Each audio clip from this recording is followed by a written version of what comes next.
আল্লাহ রাব্বুল আলামিন বলেন, وَنُنَزِّلُ مِنَ الْقُرْآنِ مَا هُوَ شِفَاءٌ وَرَحْمَةٌ لِّلْمُؤْمِنِينَ وَلَا يَزِيدُ الظَّالِمِينَ إِلَّا خَسَارًا।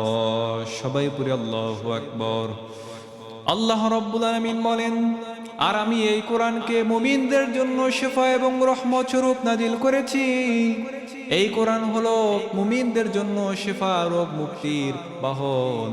মুমিন যখন এই কোরআন পড়বে, কোরআন অনুযায়ী যখন আমল করবে, তখন আমি আল্লাহ রাব্বুল আলামিন মুমিনের অন্তর থেকে সকল প্রকার রোগ দূর করে দেব। সবাই পড়ি সুবহানাল্লাহ।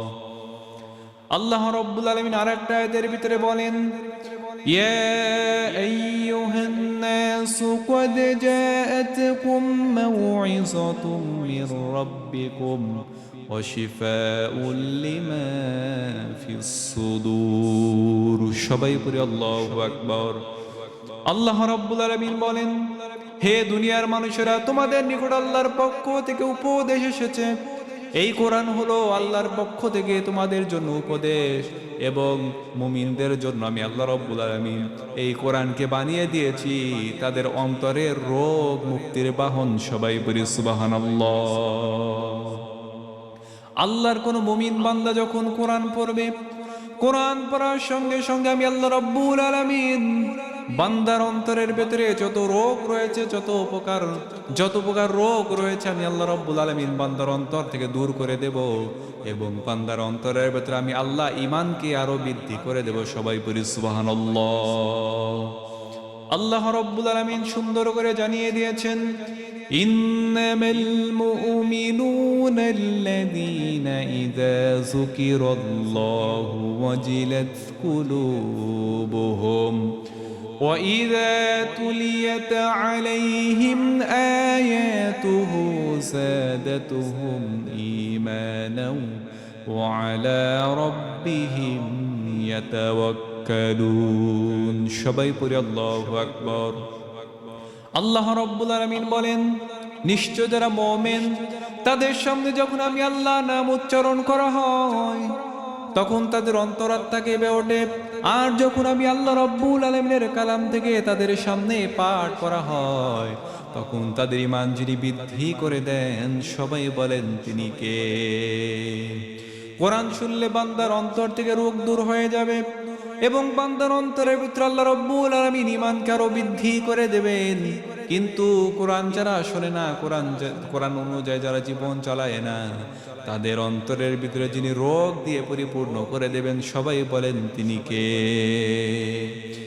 আল্লাহ রাব্বুল আলামিন বলেন, ফি কুলুবিহিম মারাদুন ফাযাদাহুমুল্লাহু মারাদা ওয়া লাহুম আযাবুন আলীমুম বিমা কানু ইয়াকযিবুন। সবাই পড়ি আল্লাহু আকবার।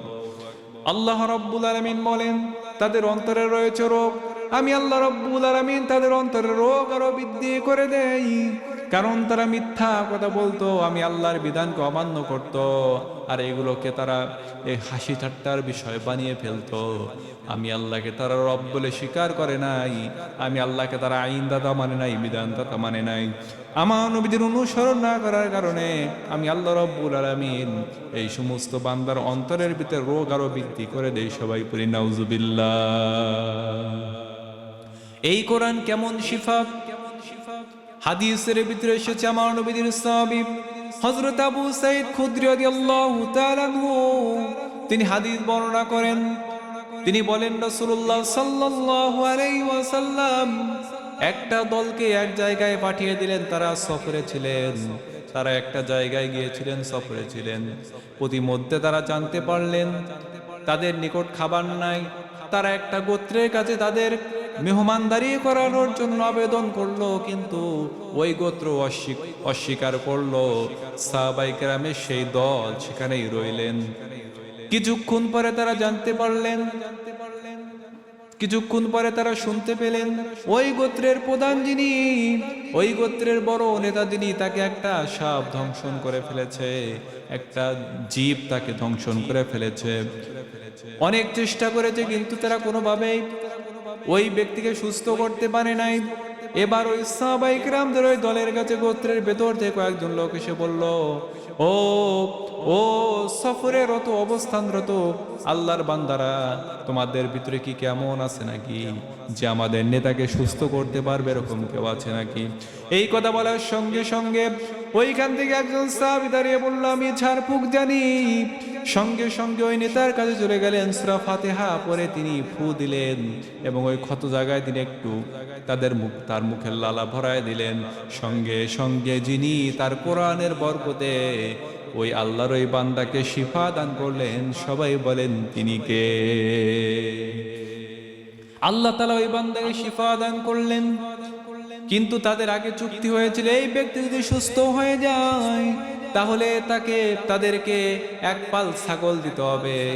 যখন কোরআনের বরকতে মহান আল্লাহ রাব্বুল আলামিন যেহেতু এই কোরআনকে শেফা বলেছেন আর তিনি তার ওয়াদাকে রক্ষা করেছেন, ওই আল্লাহর ওই বান্দা যখন গোত্রপতি সুস্থ হয়ে গেল তখন সাহাবায়ে কেরামদেরকে ওই দলের লোকজন এক পাল ছাগল উপহার দিলেন।